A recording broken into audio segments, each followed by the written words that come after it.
So now relations and functions की previous year problems का ये हमारा है सेकंड पार्ट। और ये वाला जो है इसका पार्ट, इसमें आपकी बहुत ही इंपॉर्टेंट प्रॉब्लम्स होने वाली हैं, तो प्लीज़ इन सभी को आप लोगों ने साथ साथ ही सोल्व करते जाना है। तो सबसे पहली प्रॉब्लम है हमारे पास कि let n be the set of the natural numbers and r be the relation on the set n cross n।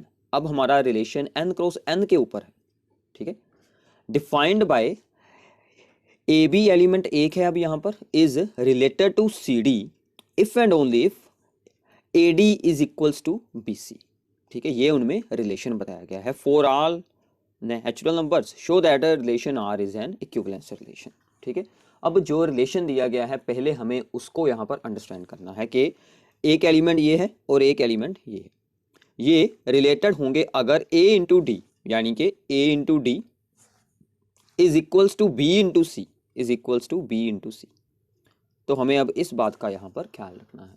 ठीक है, so now for reflexive relation, सबसे पहले मैंने आपको बताया था कि आपको स्टेटमेंट में से रिलेशन वगैरह की सभी वैल्यूज़ पहले उतार लेनी है। ठीक है, जब आप लोग एग्जाम में से सोल्व आउट करेंगे। ठीक है, सो नाउ रिफ्लेक्सिव का क्या मतलब है, हमें एक एलिमेंट को अब जहाँ पर है सिलेक्ट करना, लेट ए बी। अब ये हमारे पास एक एलिमेंट है, belongs to N cross N. अब ए बी रिलेटेड टू होगा विद ए बी, मतलब वो अपने आप के साथ रिलेट करेगा। तो हम यहाँ पर रफ में सोल्व कर कर देखते हैं कि हमें किस चीज़ की रिक्वायरमेंट है। ठीक है, A B related with A B if क्या होगा कि ए इंटू डी था, यानी कि A into this one and this into this one, same जैसे हमने यहाँ पर बनाया है। सो मतलब हमारा यहाँ पर क्या रिक्वायरमेंट है कि A into B is equals to आ जाए बी इंटू ए, वो तो इक्वल्स टू होता ही है। ठीक है, नो प्रॉब्लम। तो हम यही तो यहाँ पर हमें सिर्फ इसी को ही एक्सप्लेन करना है। So now A B is equals to B A. ठीक है, इसका रीज़न हम साथ में क्या बता सकते हैं कि बिकॉज मल्टीप्लाइकेशन इज कम्यूटेटिव। ठीक है, मतलब कि A B is equals to B A हो सकता है, ये हमारा था रफ वर्क, ये आप लोग स्किप कर सकते हैं। ठीक है, is commutative in the natural numbers. Natural numbers में जो मल्टीप्लाइकेशन की प्रॉपर्टी क्या होती है, कम्यूटेटिव, मतलब A B is equals to B A होता है। सो अगर इतना प्रूफ हो गया है, मतलब ये चीज़ प्रूफ हो गई है, so this implies that A B is related with A B. ठीक है, तो मतलब for all A B belongs to N cross N, जितने भी हम ए बी जैसे एलिमेंट्स एन क्रॉस एन में से चूज करेंगे तो A B related with A B होगा। So therefore function this relation is reflexive. ठीक है, तो रिफ्लेक्सिव वाला हो गया। अब हमें आगे करना है सिमेट्रिक। ठीक है, तो इसमें हमें सबसे पहले जो प्रूफ करना है उसको बनाकर रख लेना है, उसी के अकॉर्डिंग हम यहाँ पर सोल्विंग करते जाएंगे। ठीक है, सिमेट्रिक को करते हैं।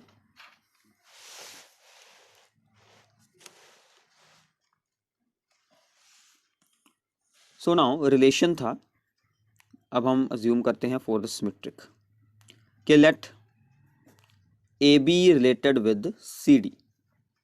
हमें अब क्या प्रूफ करना है कि C D is related with A B. अगर A B related to C D है तो मतलब क्या हुआ कि A into D is equals to B into C, which implies that A into D is equals to B into C. अब हम फिर से यहाँ पर एक बार सोल्व कर कर देख लेते हैं कि C D related with A B हो अगर, तो हमें क्या प्रूफ करना होगा, C into B is equals to D into A. तो ये चीज़ हमें अब यहाँ पर रिक्वायर्ड है।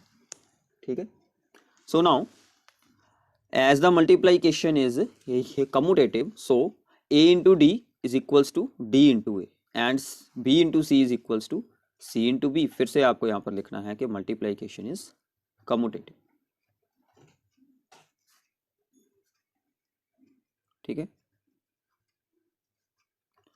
सो नाउ इसको इस साइड पर रख लेते हैं, c b is equals to d a, क्योंकि ये तो हो सकता है क्योंकि बीच में इक्वल टू का साइन है। सो ये चीज़ प्रूफ हो चुकी है, तो अब हमें सिर्फ यही लिखना है कि therefore c D is related with A B.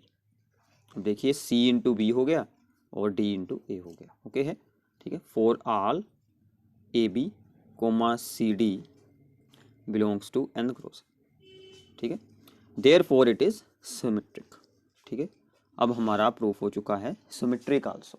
ठीक है, then there is the third one transitive.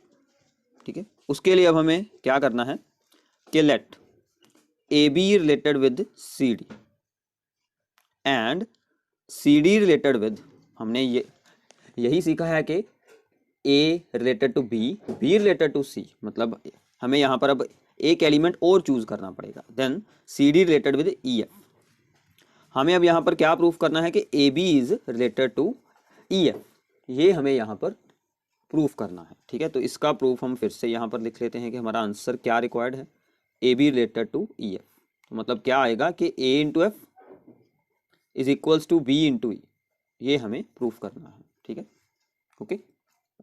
So now इससे हमें क्या रिजल्ट मिलने वाला है कि A into D is equals to B into C, and इससे हमें क्या रिजल्ट मिलने वाला है, C into F is equals to D into E. Okay, अब इन दोनों को हमें अब यहाँ पर क्या कर देना है कि इन दोनों को हमें मल्टीप्लाई करवा देना है। सो ए डी इंटू हो जाएगा सी एफ, एंड यहाँ पर हो जाएगा बी सी इंटू डी। ठीक है, नाउ ए यहाँ पर आ गया है डी सी एफ। ठीक है, डी एंड सी को हमने एक ब्रैकेट में रख लिया, यहाँ पर आ गया सी डी इंटू ई।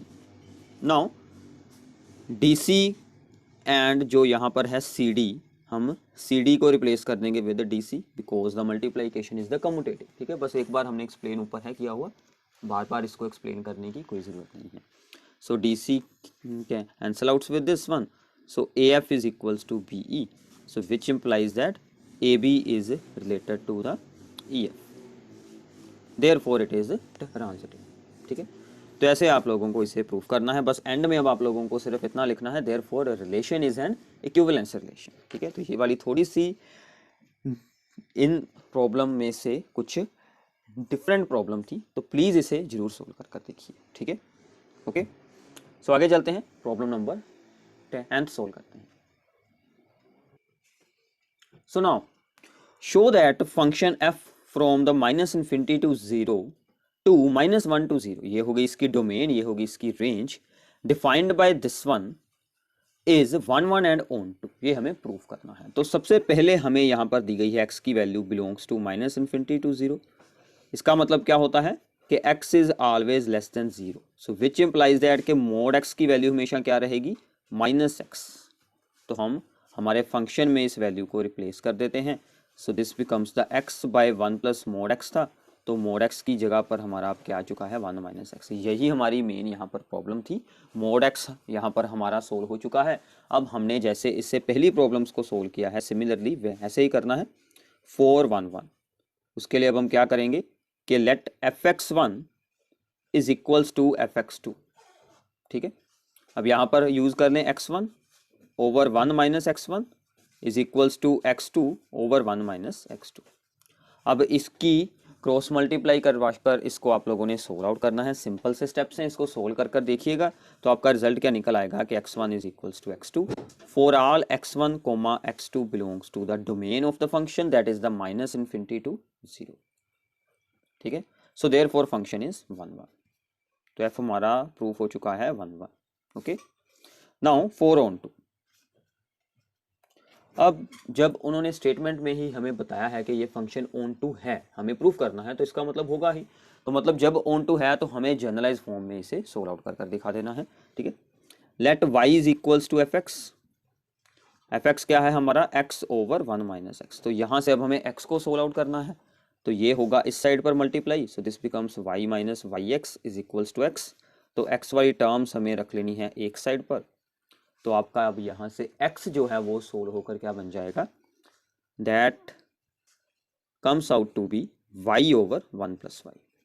ठीक है, so now as the y यानी कि रेंज। ठीक है, रेंज हमारी अब यहाँ पर क्या दी गई है, y belongs to the -1 comma 0, यही हमें बताई गई है रेंज। तो मतलब कि y की वैल्यू जो है वो -1 से ऊपर है, -1 बिल्कुल नहीं है, so this value defined and exist and this belongs to the minus infinity to 0, जो हमारी डोमेन है फंक्शन की, as y belongs to this one. Okay, so मतलब कि y के लिए x की वैल्यू एग्जिस्ट हो रही है, so therefore it is a onto. तो सिर्फ हमें अब यहाँ पर ए एक्सप्लेनेशन ही बतानी है। So for every y belongs to the domain range -1, 0, ठीक है। देयर एग्जिस्ट को हम इन शॉर्ट ऐसे भी लिख सकते हैं, ठीक है। इसको, इस सिंबल को क्या रीड करते हैं, there exist an x, there exist a x, ठीक है, is equals to y over 1 + y belongs to the domain सच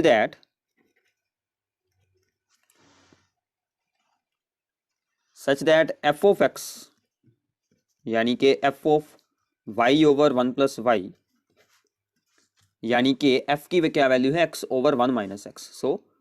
तो x की जगह पर हमें ये वैल्यू यूज कर लेनी है, ओवर 1 - इसको आप लोगों ने सोल्व करना है तो आपका आंसर आ जाएगा y, ठीक है।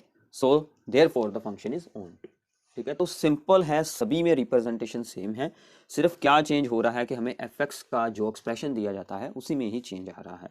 तो प्लीज़ प्रॉब्लम्स की प्रैक्टिस करें, स्टेटमेंट को नोट डाउन कर लें, तो बाद में इनको खुद सोल्व करें तो आपके लिए बहुत ही अच्छा रहने वाला है, ठीक है। तो आगे चलते हैं 11th प्रॉब्लम पर। So now problem number 11th. Check if the relation R in the set of the real numbers defined as this one, A related to B है, अगर A हो less than B is symmetric and transitive. ये हमें अब यहाँ पर check करना है। अब आपको यहाँ पर पहले रीड कर कर अंडरस्टैंड करना होगा कि A is less then B। तो अगर A B से लेस है तो B A से लेस बिल्कुल नहीं हो सकती, तो इसका मतलब ये सिमेट्रिक बिल्कुल नहीं बनने वाला। बट ये ट्रांजिटिव हो सकता है क्योंकि A होगी लेस देन B, B होगी लेस देन C, तो A भी C से छोटी रहेगी, ठीक है ना। इतनी अंडरस्टैंडिंग हो गई कि सिमेट्रिक है नहीं तो हमें एग्जाम्पल देनी है। ये रिफ्लेक्सिव भी नहीं हो सकता, ठीक है। तो क्योंकि अगर यहाँ पर इक्वल टू का साइन होता तो ये रिफ्लेक्सिव हो जाता है, बट यहाँ पर है नहीं तो ये भी रिफ्लेक्सिव नहीं होगा, ठीक है। So now as 1 2 belongs to the relation, ठीक है, 1 is less than 2, so 1 2 belongs to the relation, but 2, 1 इसका reverse does not belongs to the relation as 2 is not less than 1, क्योंकि 2 थोड़ी ना 1 से छोटा होता है। So therefore R is not symmetric, ठीक है। सिमेट्रिक इसलिए नहीं है क्योंकि 1 2 R में है बट उसका रिवर्स R में नहीं है, ठीक है। सो लेट A, B, ठीक है, and B, C belongs to the R, means that A is less than B and B is less than C, implies that A is also less than C, so AC belongs to R, so therefore it is transitive, ठीक है। तो ये transitive हो जाएगा क्योंकि अगर A B से छोटी है, B आगे C से छोटी है, तो A B C से छोटी होगी। तो ये हमारे लिए सिंपल है। अगर यहाँ पर स्क्वायर वाली एक स्टेटमेंट है और एक यहाँ पर क्यूब वाली है, उसमें आप लोगों को सोल्विंग अच्छे से सोच समझ कर है करनी, क्योंकि वो जो रिलेशंस हैं, अगर यहाँ पर आ जाए A is less then B square और A is less then the B cube, वो ना तो रिफ्लेक्सिव है, ना सिमेट्रिक है और ना ही ट्रांजिटिव है, ठीक है। ये वाला है ओनली ट्रांजिटिव, ठीक है। उसमें से एक स्टेटमेंट में आपको इसी वीडियो में तो हम सोल्व कर लेंगे, तो अगर कोई और ऐसी स्टेटमेंट आ जाए वो भी आप लोगों को सिमिलरली प्रूफ करनी है। इसके बाद है क्वेश्चन नंबर 12, जो कि सिंपल है बट बहुत बार एग्जाम में डायरेक्टली यही पूछा जाता है। So now this is the problem number 12। Show that relation R in the set A, जिसमें कि ये वाले एलिमेंट्स हैं 6, given by R is equals to A related to B if A minus B का modulus is divisible by 2 is an equivalence relation। तो हमें इसे equivalence proof करना है। रिलेशन क्या है कि A एंड B रिलेटेड होंगे अगर A माइनस B का मॉडुलस is divisible by हो 2, ठीक है। सो फॉर रिफ्लेक्सिव तो क्या करेंगे कि let A is the element belongs to the set A। Now A minus A का मॉडुलस, क्योंकि A एंड A रिलेटेड होंगे, अगर यहाँ पर हम लिखते हैं B की जगह पर A माइनस ए का मॉडुलस, वो हम सोल्व कर कर देख देते हैं। A माइनस ए क्या आ गया 0, 0 का modulus 0 and 0 is divisible by 2, मतलब ये जो रिलेशन वाली कंडीशन अप्लाई हो चुकी है। So which implies that A is related with A, यानी कि A belongs to R for all A belongs to A, therefore it is reflexive. तो रिफ्लेक्सिव तो हो गया, बहुत ही हमारे लिए इजी था। अब आगे चलते हैं, अबाउट द सिमेट्रिक देखते हैं, ठीक है। So now for the symmetric, तो हमें क्या अज्यूम करना है कि let A B belongs to R, ठीक है, which implies that A minus b का मॉडुलस इज डिविजिबल बाय 2, ठीक है। अब देखिए कि मॉडुलस है तो इसमें a माइनस बी और b माइनस ए दोनों सेम होते हैं, ठीक है। चाहे आप इसको रिप्रेजेंट कर दिखा दें, चाहे आप एक ही स्टेप में ऐसे लिख सकते हैं कि अगर a माइनस बी का है मॉडुलस तो b माइनस ए का भी हो सकता है। So b minus A modulus is also divisible by 2, same statement. So which implies that B A also belongs to the relation, ठीक है। So therefore r is symmetric, ठीक है। तो सिमेट्रिक भी हो गया for all A B belongs to R, belongs to A के सभी एलिमेंट्स के लिए ये चीज़ हो जाती है, ठीक है। तो सिंपल सिर्फ आपको जो स्टेटमेंट दी गई है उसी को ही अप्लाई होता है करना, ठीक है। बाकी काम बिल्कुल सिंपल है। So now for the transitive, ठीक है। तो हम क्या करेंगे, let A is related with B and B is related with C, ठीक है। So which implies that A minus B modulus is divisible by 2 and b minus c modulus is also divisible by 2। यही assume करेंगे ना, यही हमारे पास आएगा result, because वो relation में है। तो अब देखिए हमें प्रूफ करना है a माइनस सी के लिए, तो मॉडुलस को पहले हटाना पड़ेगा, ठीक है।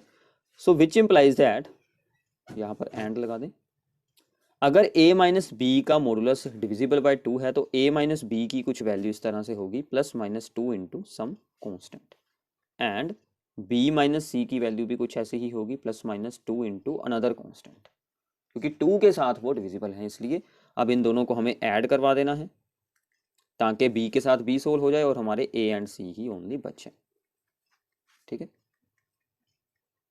प्लस माइनस 2 इंटू k2, तो ये b के साथ हुआ b solve, so this implies that a minus c plus minus 2 k1 in plus k2, so this is also an integer, तो 2 के साथ अब ये भी हो गया divisible, so which implies that a minus c mod is divisible by 2, ठीक है। So therefore it is transitive, so therefore it is an equivalence relation, क्योंकि अब इसमें सब कुछ ही प्रूफ हो चुका है, ठीक है। Reflexive, symmetric, transitive. तो अब यहाँ पर जैसे हमने ये स्टेटमेंट की है, हमें बताई गई थी डिविजिबिलिटी बाय 2, आपको 4 के साथ आ सकती है या फिर और किसी भी नंबर के साथ डिविजिबिलिटी वाली स्टेटमेंट बना सकते हैं, तो उसको आपने यहाँ पर ध्यान से ऑब्जर्व कर सोल्व करना है, ठीक है। सोल्विंग का मेथड हमारा सेम रहने वाला है। आगे चलते हैं, प्रॉब्लम नंबर 13 करते हैं। So now the relation R in the set 1 2 3 given by this one is, हमें ये देखना है कि क्या है इस रिलेशन में, कौन कौन सी प्रॉपर्टीज हो रही हैं सेटिस्फाई। अब देखिए सबसे पहले होता है रिफ्लेक्सिव। रिफ्लेक्सिव के लिए हमें क्या चाहिए कि 1 1 हो, 2 2 हो एंड ये 3 3 हो, बट यहाँ पर ओनली 1 1 है, 2 2 भी नहीं है और ये 3 3 भी नहीं है, so this is not reflexive. तो ये भी ऑप्शन गया हमारा, ठीक है, और ये भी ऑप्शन गया, ठीक है। ये दोनों ऑप्शन तो बिल्कुल नहीं हो सकते, अब इन दोनों में से एक हो सकता है। अब हमें इन दोनों को देखना है कि सिमेट्रिक एंड ट्रांजिटिव है या फिर नहीं है, ठीक है। देखिए सिमेट्रिक के लिए हमें क्या चाहिए कि जो एलिमेंट अंदर है उसका रेसिप्रोकल भी हो। 1 2 का है 2 1, 2 1 का है 1 2 और 1 1 का तो वो खुद ही होता है, तो सिमेट्रिक हो जाएगा। तो इसमें भी सिमेट्रिक है, इसमें भी सिमेट्रिक है। अब हमें देखना है कि ट्रांजिटिव है या नहीं, ठीक है। ट्रांजिटिव के लिए क्या होता है कि a is related to b, b हो c के साथ और a भी c के साथ, यानी कि 1 1 वो तो है, बट इसको अगर हम यहां से देखें कि 2 is related with 1 a to b and 1 is related with 2 b to c। अब हमारा a to b, b to c, यानी कि 2 1 and 1 2 these are belongs to the relation, but 2 2 यानी कि this to this does not belongs to the relation, so therefore it is not transitive. ये only क्या बनेगा, symmetric. So हमारा c option होगा right के सिमेट्रिक है but neither reflexive nor transitive, ठीक है। तो ऐसे आपको इस प्रॉब्लम को सोल्व आउट करना है, सिंपल सी प्रॉब्लम है, ठीक है। आगे करते हैं 14th problem. So now prove that the function f from the natural numbers to the natural number defined as this one is 1 1 but not onto. इसको हमें प्रूव करना है कि ये फंक्शन है 1 1। तो जब प्रूव करना है तो इसको हमें जर्नलाइज फॉर्म में ही प्रूव करना होगा। So now let fx1 is equals to fx2।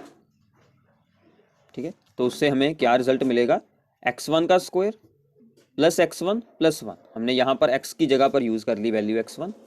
दूसरी साइड पर यह x2 का स्क्वायर प्लस x2 प्लस 1। ये दोनों आपस में सोल्व आउट हो जाएंगे। बाकी टर्म्स हम इस साइड पर रखकर इसको सोल्व आउट करते हैं। ठीक है, तो ये हमारा बन जाएगा x1 का स्क्वायर, यहाँ से आएगा माइनस x2 का square plus x1 minus x2 is equals to 0।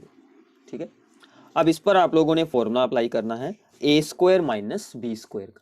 ठीक है, सो नाउ ये हमारी सोल्विंग होकर यहाँ पर आ जाएगा x1 minus x2, a square minus b square था, इंटू x1 प्लस x2, और साथ में था हमारा एक दूसरा factor x1 minus x2 is equals to 0। अब इन दोनों में से x1 माइनस x2 आएगा, ये कॉमन, तो यहाँ पर अब हमारे पास क्या बच जाएगा, x1 प्लस x2, और यहाँ पर आ गया रिमेनिंग ओनली प्लस 1। ठीक है, सो ये तो अब 0 हो नहीं सकता क्योंकि x1 एंड x2 क्या है, are the natural numbers, so only this can be 0। ठीक है, so we get the x1 is equals to x2 as x1 and x2 both are the natural numbers. ठीक है, सो देयरफॉर f इज 1 1। ठीक है, तो हमारा proof हो चुका है 1 1। अब देखिए ऑन टू ये फंक्शन है नहीं, ये हमें स्टेटमेंट से ही क्लियर हो जाता है। वैसे भी हमें सोचकर होता है हमेशा देखना कि ये फंक्शन ऑन टू है या फिर नहीं है। ठीक है, तो हमारा फंक्शन क्या है, x square plus x plus 1। अब देखिए ऑन टू होने का मतलब क्या होता है कि सभी नेचुरल नंबर्स इसके आंसर आते हैं, यानी कि इसका आंसर क्या क्या होना चाहिए, 1 भी हो, 2 भी हो, 3 भी हो, सभी आंसर्स हो। ठीक है, तो हम सबसे पहले कोई एक वैल्यू चूज कर देखते हैं कि let f x is equals to 1। मान लीजिए इसका आंसर आया है 1, तो मतलब अब हमने यहाँ पर वैल्यूज लगाई। ठीक है, तो ये दोनों कैंसिल हो गए, x आया कॉमन, तो यहाँ से x की वैल्यूज क्या निकल रही हैं, 0 और -1। But these both are not the natural numbers, दोनों ही नेचुरल नंबर्स में नहीं होते। सो इसका मतलब कि इस फंक्शन का आंसर कभी भी 1 नहीं आ सकता अगर हम x रखते हैं नेचुरल नंबर। ठीक है, so therefore f is not onto, ठीक है, as for 1 belongs to the natural numbers, आपकी जो है कोडोमेन दूसरी साइड वाली। ठीक है, देयर डज नॉट एग्जिस्ट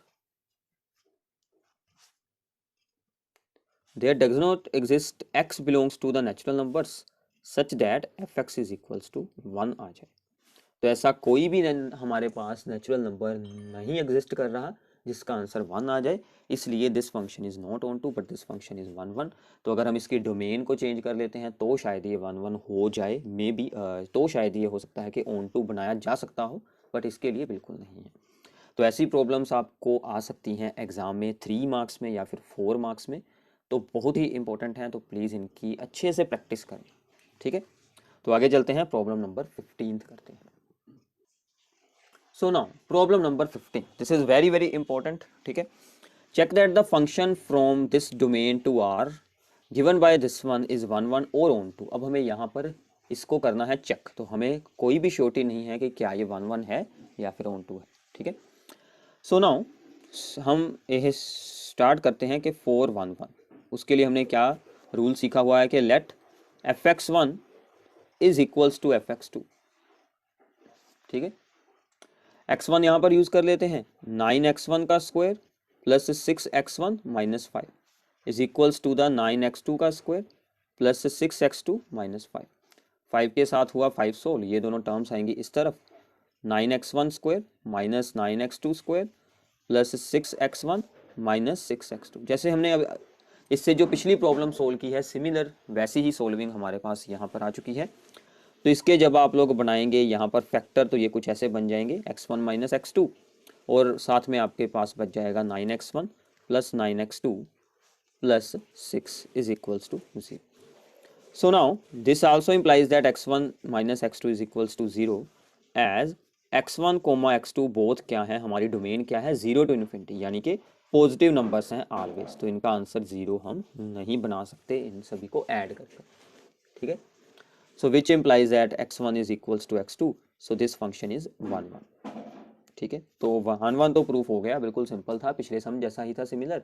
अब हमें ऑन टू के लिए ही चेकिंग करनी है, तो फिर से यहाँ पर यही है कि क्या सभी वैल्यूज़, क्या सभी रियल नंबर्स इसके आंसर हो सकते हैं। वहाँ पर तो हमारे लिए फंक्शन जो था वो कह सकते हैं कि ईजी था, हमने सिर्फ एक वैल्यू चूज़ की थी 1, उसी पर सोल्व हो गया। अगर जो स्टेटमेंट यहाँ पर है कुछ ऐसी स्टेटमेंट हो कि हम डायरेक्टली कोई वैल्यू को ना चूज़ कर पा रहे हों, जैसे अगर हम इसको 0 के इक्वल रखते हैं, 1 के इक्वल रखते हैं, तो हमें अब यहाँ पर क्या करना है, हमें फिर से वही सेम काम करना है जो हम ऑन टू के प्रूव होते टाइम यूज़ करते हैं, कि हमें इसमें से x को सोल्व आउट कर लेना है, ठीक है। तो इसमें से x को सोल्व करने के लिए हमें अब क्या करना होगा, complete the squaring method apply करना होगा। तो इसको बना दिया हमने a स्क्वायर, ठीक है। इसको हम बना देते हैं 2 इंटू 3x इंटू क्या आएगा, 1 आ जाएगा, कि यहाँ पर है 6x, तो इसको लिख दिया 2 इंटू, ये है 3x, तो ये बन गया 2ab। तो हमारी b क्या आ रही है, 1 आ रही है, तो मतलब हम यहाँ पर 1 का स्क्वायर ऐड करेंगे, 1 का स्क्वायर करेंगे सब्ट्रैक्ट, तो ये वाला 5 एज इट इज। तो हमने 1 का स्क्वायर ऐड किया, 1 का स्क्वायर सब्ट्रैक्ट किया, अब ये क्या बन गया, this becomes the 3x plus 1 का होल स्क्वायर, और ये बच गया -6, ठीक है। अब ये वाला आएगा 6 इस साइड पर, तो आपका ये जो है 3x प्लस 1 बन जाएगा y प्लस 6 का square root, only positive sign use किया जाएगा बिकॉज x हमारी पॉजिटिव है, ठीक है, ओके। सो अब यहाँ से x की वैल्यू क्या आएगी, y प्लस 6 का स्क्वायर रूट -1/3, ठीक है। So as x belongs to the 0 to infinity, इसलिए हमने यहाँ पर ओनली पॉजिटिव साइन रखा है, ठीक है। सो नाउ इसी को अब हम यूज करते हैं कि x is always greater than equals to 0, ठीक है। So which implies that this term, यानी कि y प्लस 6 का square root is always greater than equal to 1 होना चाहिए। सो मतलब हमारे पास क्या होना चाहिए कि y जो है इसका हम करेंगे स्क्वायर, तो ये उधर जाएगा 6, so y is always greater than equals to -5। तो सिर्फ इसी के लिए ही ये चीज़ सोल्वेबल है। अगर हम y की वैल्यू कुछ और यूज़ कर लेते हैं, मान लीजिए अगर हम यूज़ करते हैं so put y is equals to, इससे कोई छोटी वैल्यू यानी कि -6 लगाएं, तो x क्या आएगी, यहाँ पर लगाया y की जगह पर -6। अब देखिए आप लोग इसको भी डायरेक्टली याद रख सकते हैं, ठीक है ना। मान लीजिए एग्जाम में आपको इतना कुछ नहीं सोल्व करना, सेम स्टेटमेंट आप लोगों को वहाँ पर पूछी जाती है, तो आप यहीं से चाहे डायरेक्टली शुरू कर दें, इस एक्सप्लेनेशन की कोई खास ज़रूरत नहीं है। यहाँ पर यूज़ करेंगे तो ये बन गया 0, x की वैल्यू आ गई -1/3, this does not belongs to our dummy, तो मतलब y is equals to -6 answer ही नहीं आ सकता, तो इसका मतलब this is not onto, ठीक है। क्योंकि ऑन टू का मतलब क्या है कि सभी आंसर्स यहाँ पर आते हों तो ही ऑन टू होगा, बट ये वाला आंसर नहीं आ रहा क्योंकि ये डोमेन से बाहर जा रही है वैल्यू, ठीक है। तो ऐसी प्रॉब्लम्स थोड़ी सी डिफिकल्ट होती हैं, बट प्रैक्टिस के साथ आपके लिए सब कुछ ही यहाँ पर इजी हो जाएगा। तो प्लीज़ प्रैक्टिस करें, मैं आपको हर प्रॉब्लम में यही बता रहा हूँ। वीडियो को सुनने का, वीडियो को देखने का आप लोगों को फिर ही फ़ायदा होगा अगर आप लोग साथ में सोल्विंग करते हैं, ठीक है। तो आगे चलते हैं, next problem is 16th। So now problem number 16th. Check whether the relation R in the set R of the real numbers defined by this one is reflexive, symmetric or the transitive। तो reflexive के लिए A is related with A, अगर यहाँ पर हम B की जगह पर प्रूफ करते हैं for the fun, ठीक है। So for reflexive तो हम क्या करेंगे, for all A belongs to the set of real numbers, यहाँ पर हमें A यूज करनी है, 1 plus A into A is equals to 1 plus A square is always greater than 0, क्योंकि स्क्वायर आ गया है तो हमेशा ग्रेटर देन 0 होगा। So which implies that 1 plus A into A is always greater than 0, which implies that A belongs to R, मतलब A related to A है क्योंकि ये हमने प्रूफ कर दिया है। So this function is reflexive, तो रिफ्लेक्सिव तो हो गया बहुत ही हमारे पास इजीली। फॉर द सिमेट्रिक, तो ऐसे आपको रूल अंडरस्टैंड होना चाहिए, ये जो रिलेशन है ये आपको कोई भी स्टेटमेंट बनाकर दी जा सकती है। तो हमने यहाँ पर यही देखा है कि बहुत बार हमारे पास डिफरेंट स्टेटमेंट्स आ जाती हैं, ठीक है। सो let A b and belongs to R, which implies that 1 plus AB is greater than 0, which also implies that 1 plus BA is greater than 0, क्योंकि AB की जगह पर हम BA भी यूज़ कर सकते हैं. So which implies that BA belongs to R. So therefore it is symmetric. तो सिमेट्रिक भी हो गया बहुत ही easily. Now for the reflexive, तो अब ये रिफ्लेक्सिव वाला काम सबसे ट्रांजिटिव. ठीक है, अब इसके लिए आपको इस स्टेटमेंट को अच्छे से सोचना पड़ेगा कि कोई ऐसी एग्जांपल तो नहीं बन रही कि जिसके लिए ये ट्रांजिटिव ना हो. तो यहाँ पर ऐसी एक एग्जांपल बनाई जा सकती है, वो हम अभी सोल्व कर कर देखते हैं. Let A b and b c belongs to the R. ठीक है, इसका मतलब है कि 1 plus a b should be greater than 0 and 1 plus b c should be greater than 0. ठीक है, अब हम यहाँ पर यूज़ करने जा रहे हैं कुछ specific values. Put a is equals to -8, b is equals to -1 and c is equals to 1/2. ठीक है, ये एक ऐसी एग्जांपल है जिस पर ये दोनों तो कंडीशन सप्लाई हो जाएंगी, बट ए सी वाली कंडीशन बिल्कुल नहीं बनेगी. मतलब अगर हम इसे सोल्व करते हैं 1 प्लस ए इंटू सी, तो क्या बनेगा? 1 प्लस ए की वैल्यू है -8, सी की वैल्यू है 1/2, तो ये बन गया -3. This is not greater than 0, so which implies that a c does not belongs to R. ठीक है, तो अगर आप इन्हीं वैल्यूज को ए और बी को यहाँ पर यूज करते हैं तो ये वाला हो जाएगा, क्योंकि ए इंटू बी -8 इंटू -1, तो ये भी बन गया पॉजिटिव. बी इंटू सी, तो ये बन जाएगा -1/2, ये भी सोल्वेबल होगा. But a c does not belongs to R, so therefore it is not transitive. ठीक है, तो रिफ्लेक्सिव सिमेट्रिक हो गया बट नॉट ट्रांजिटिव. तो ये आप लोगों ने नीचे लिख देना है, नॉट ट्रांजिटिव. ओके, तो ये थी हमारी प्रॉब्लम नंबर 16. होती सभी प्रॉब्लम्स एक जैसी हैं, बस आपको थोड़ा सा सोचना पड़ता है. ठीक है, तो आगे चलते हैं, प्रॉब्लम नंबर 17 करते हैं. So now this is the problem number 17. Show that the function f from R to R defined by this one for all x belongs to R, ठीक है, is neither 1 nor on to. ये हमारा 1 भी नहीं है और on to भी नहीं है. ठीक है, तो जब ये है नहीं तो हम कोई एग्जाम्पल भी यूज़ कर सकते हैं, बट एग्जाम्पल्स आपको याद रखनी पड़ेगी, तो हम इसको सोल्व कर कर भी प्रूफ कर सकते हैं. So let fx1 is equals to fx2. ठीक है, तो क्या होगा कि x1 ओवर x1 का square plus 1 is equals to x2 over x2 का स्क्वायर प्लस 1. तो इसको हम करवाएंगे क्रॉस मल्टीप्लाई, x1 x2 का स्क्वायर प्लस x1, ये जाएगा इस तरफ x2 x1 का स्क्वायर प्लस x2. ठीक है, अब ये सब कुछ इस साइड पर आ जाएगा. सो x1 x2 का square plus x1 minus x2 x1 का स्क्वायर माइनस x2. ठीक है, अब इन दोनों का हमें बना लेना है अब यहाँ पर एक फैक्टर. इनमें से x1 x2 आएंगे कॉमन, और इन दोनों में से हम निकालेंगे -1 को कॉमन. तो ये x2 माइनस x1 आ गई बाहर, और अंदर क्या बच गया? x1 into x2 -1. अब ये भी 0 हो सकता है. अगर हम इसको 0 करते हैं तो ये आंसर मिल रहा है, अगर हम इसको करते हैं 0 के इक्वल तो ये वाला आंसर मिल रहा है. तो मतलब x1 के दो आंसर मिल रहे हैं, एक तो x2, एक मिल रहा है 1/x2. So which implies that कि f ऑफ 2, मान लीजिए अगर हम कोई 2 वैल्यू यूज करते हैं, is equals to f of 1/2. दोनों पर ही सेम आंसर होगा. ठीक है, so therefore f is not 1/1, क्योंकि 1/1 के लिए हमारे पास क्या रिक्वायरमेंट होती है कि अगर दो यहाँ पर आंसर सेम है तो x1 is equal to x2 ही ओनली आंसर है, ये वाला केस ना आए. पर यहाँ पर ऐसा हो रहा है कि कोई भी अगर आप रियल नंबर इसमें यूज करते हैं उसके रेसिप्रोकल पर भी सेम आंसर देगा. सो दिस इज नॉट 1/1.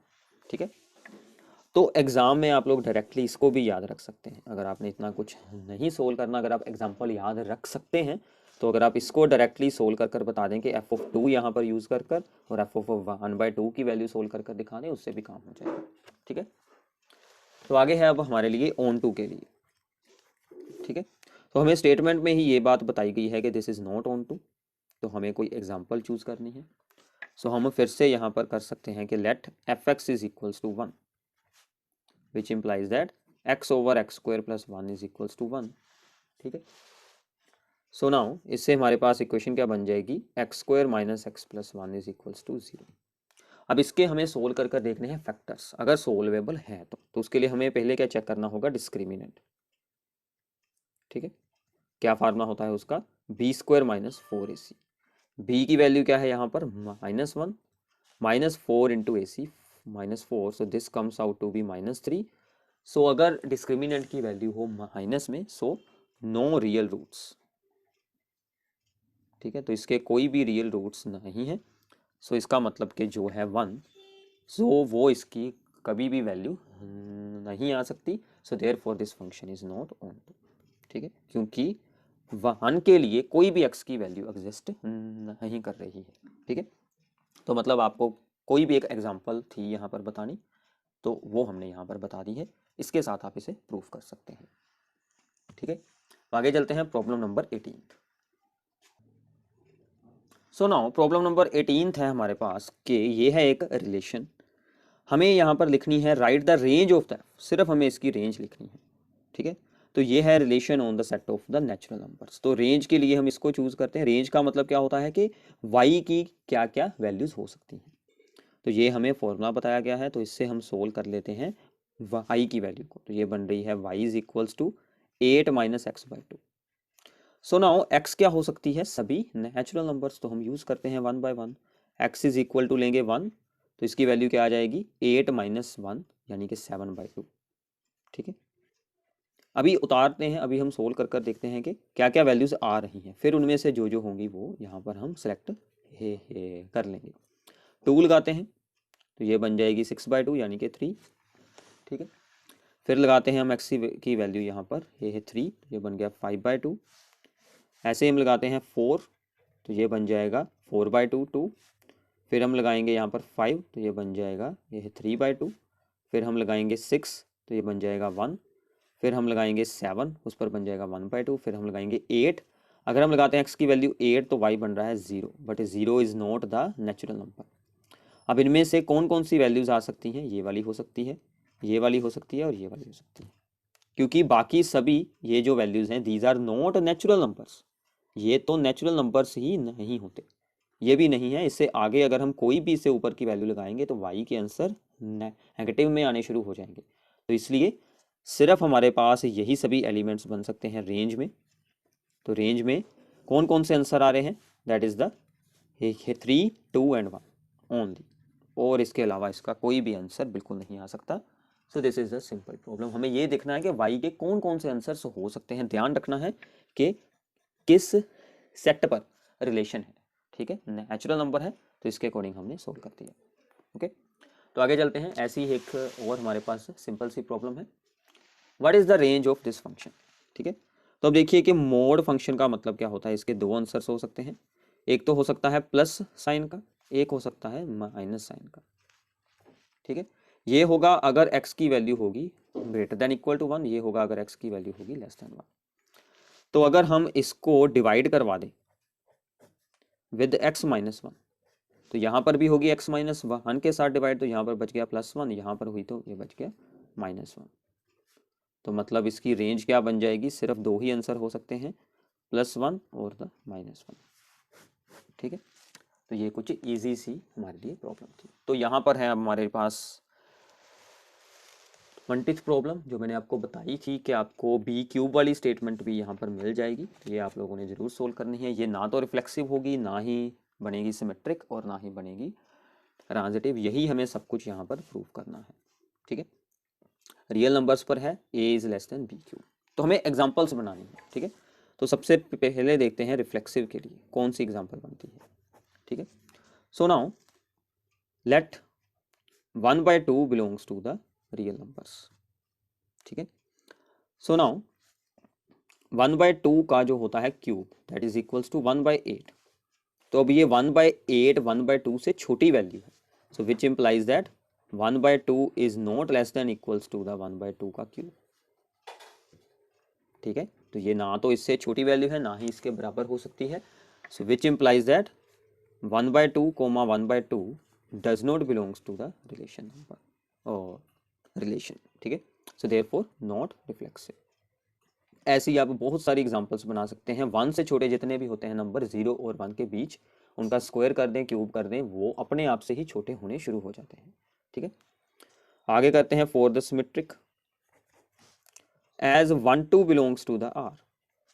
ठीक है, ये तो होगा क्योंकि 1 is less than equals to the 2 cube, but इसके रेसिप्रोकल में 2 is not less than equal to 1 का क्यूब, ये तो बिल्कुल नहीं होता। ठीक है, so which implies that 2 1 does not belongs to R, so therefore not symmetric.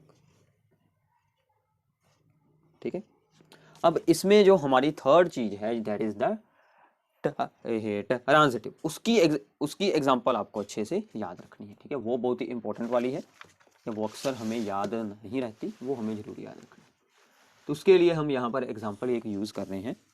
Late 3 and 3/2 and comma 3/2 and comma 6/5 belongs to R as 3 is less than equals to the 3/2 cube and 3/2 is less than equals to the 6/5 cube। आप इनके cubes भी solve कर देख सकते हैं, ये values उनसे छोटी ही आएंगी। But 3 does not less than equals to the 6/5 cube। ठीक है, अगर आप लोग 6/5 का क्यूब सोल्व करते हैं, जो कि अप्रोक्सीमेटली हमारे पास बन जाता है 216/125, जो कि अप्रोक्सीमेटली आपके पास बनेगा 1.7 के आसपास। ठीक है, इसलिए ये चीज़ बिल्कुल नहीं होती। So which implies that the 3, 6/5 does not belongs to the relation, so R is not transitive. ठीक है, तो ऐसे हमें इन सभी के लिए ही एक एक एग्जाम्पल बतानी है। ठीक है, तो इनको आपने अच्छे से याद कर लेना है, ये स्टेटमेंट बहुत बार एग्जाम में ही पूछी जाती है। सो इसके बाद है हमारी problem number 21st, that is the last problem of this video. So now this is very important problem. There is a function from n to n is defined by this one. F of n is equals to n plus 1/2. If n is odd, if n is even, then it is equals to n by 2. Check whether the function is bijective, यानी कि 1 1 and on 2, ये हमें इसके लिए check करना है। तो हम यहाँ पर सिंपली सोल्व कर देखते हैं। Take n is equals to 1, यानी कि ओड नंबर है तो f ऑफ 1, ओड के लिए ये वाला फार्मूला लगेगा, 1 यहाँ पर आएगा 1 + 1/2, तो क्या वैल्यू आ गई 2/2, दैट इज द 1। फिर हम यहाँ पर यूज करते हैं वैल्यू 2 है, अब यहाँ पर इवन नंबर तो ये वाला फार्मूला लगाएगा, तो f of 2 is equals to 2/2, so that is also equals to 1। So now दो डिफरेंट वैल्यूज का सेम आंसर आ गया। So which implies that f of 1 is equals to f of 2, but 1 is not equals to 2, so therefore this is not 1 1, क्योंकि दो अलग अलग values का same answer है। सो ये तो हो गया। अब हमें सिर्फ चेक करना है, यहाँ पर कह सकते हैं कि on 2 के लिए। ठीक है, 4 on 2 ये फंक्शन हो जाएगा, क्योंकि जैसे इन दोनों का आंसर आ रहा है 1, ऐसे ही 2 3 5 4 सारे आंसर इसमें बनाए जा सकते हैं। ठीक है, सो नाउ हमारी यहाँ पर है जो ये कोड मेन है, वो भी तो एक नेचुरल नंबर्स का ही सेट है, हमें उसमें से एक एलिमेंट को चूज करना है। सो let y belongs to the n, यानी कि कोड में एक बार हम उसे अज्यूम कर लेते हैं, यहाँ पर कह सकते हैं कि इवन नंबर, एक बार हम उसे अज्यूम कर लेते हैं ओड नंबर। ठीक है, सो सबसे पहले हम उसे अज्यूम करते हैं y is an even number. If y is even, अगर y है हमारे पास इवन नंबर। ठीक है, तो अगर y इवन है तो हमारे पास इवन के लिए फार्मूला क्या है, यहाँ पर n/2, ऊपर जो हमें स्टेटमेंट में बताया गया है फार्मूला n/2, तो मतलब हमारे n की वैल्यू उस साइड पर क्या बनेगी 2y। हमने यहाँ से चूज की है y, उस साइड पर हमारे पास क्या होगी 2y। ठीक है, so there exist 2y belongs to n, यानी कि डोमेन, तो 2y क्या होगी, तो एन इवन नंबर। ठीक है, ये भी एक इवन नंबर होगा। ओके, सच दैट कि f ऑफ n, कि जब हम f में इसकी वैल्यू यूज करेंगे, यानी कि f ऑफ 2y, तो एक इवन नंबर है, तो इवन के लिए फार्मूला क्या है, यहाँ पर n/2 कर देना है। ठीक है, मीन्स दैट 2y/2, 2 के साथ 2 सोल्व हुआ, इज इक्वल टू y। मतलब हमने इस साइड से एक इवन नंबर चूज किया, उसके लिए हमने दूसरी साइड पर कोई हम पर फॉर्म करना है वो ऐसा होना चाहिए नंबर कि जिसको इस फंक्शन में यूज करने के बाद हमारा आंसर y आ जाए। ठीक है, तो y एक इवन नंबर है, हमने दूसरी साइड पर चूज कर लिया 2y जो कि एक इवन नंबर होगा। 2y है तो दूसरी साइड पर इवन के लिए क्या फार्मूला है, दैट इज n/2। तो हमने f में 2y यूज कर दिखाया, 2y/2 होकर y आंसर आ गया। ठीक है, तो ऐसे ही अब हमें सोल्व करना है फॉर अगर y हो यहाँ पर एक ओड नंबर। अगर y हुई यहाँ पर ओड नंबर तो हम फिर से यहाँ पर सोल्व कर लेते हैं रफ में। तो ओड के लिए क्या फार्मूला है, हमारा फार्मूला है n+1/2। तो n क्या निकलेगा, 2y - 1। ठीक है, so there exist 2y - 1 belongs to the domain an odd number. ठीक है, सच दैट f ऑफ 2y - 1। अब देखिए ओड के लिए क्या फार्मूला अप्लाई होना है कि n+1/2 यानी कि 2y - 1 + 1/2। ये दोनों आपस में कैंसिल हो गए, 2 के साथ 2 हो गया तो y आ गया। देयरफॉर हमें पूरी स्टेटमेंट अब यहाँ पर बता देनी है कि for every y belongs to the code में there exist an x belongs to the domain such that f of x is equals to y। So therefore this function is ऑन2। ठीक है, तो ये थोड़ा सा पार्ट आप लोगों के लिए हो सकता है डिफिकल्ट, सिंपल सा काम है। इस साइड से एलिमेंट चूज करें, उसका जो फॉर्मूला हमें ऊपर बताया गया है कि ओड के लिए अलग है और इवन के लिए अलग है, उसके अकॉर्डिंग रफ में सोल्व करने कि अगर ये वैल्यू हमारे पास इवन है तो n/2 होकर 2y आ रहा है तो हम 2y यहाँ से चूज कर लेंगे। यहाँ पर होगा y तो यहाँ पर मिलेगा हमें 2y। यहाँ पर होगा y एक कह सकते हैं कि यहाँ पर ओड नंबर तो यहाँ पर मिलेगी 2y - 1। तो ऐसे हमें अलग अलग वैल्यूज मिल रही हैं सभी वैल्यूज के लिए। ठीक है, तो ये आपके लिए थे बहुत ही इंपॉर्टेंट